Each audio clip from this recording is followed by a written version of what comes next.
คุณเทศกิจสวัสดิ์พงศ์ค่ะสวัสดีครับสวัสดีครับผมธุรกิจนะครับผมหลายคนคงจะคุ้นหน้าคุ้นตานะครับผมเล่น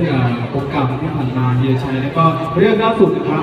ที่ออนแอร์อยู่ก็รักแค่ดีอย่างนะครับเล่นเป็นกั๊กนะครับทางช่อง3นะครับก็ฝากเนื้อฝากตัวด้วยแล้วนี้ก็เป็นครั้งแรกด้วยที่ผมได้มางานสอบปี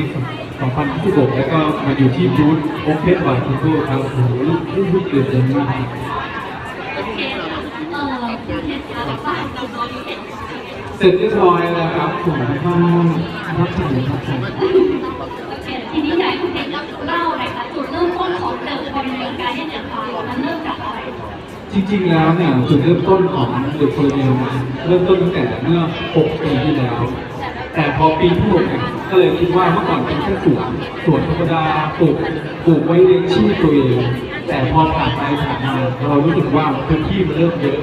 เราก็เลยคิดว่าเราจะทำเป็นแนวแบบแนวฟาร์มแนว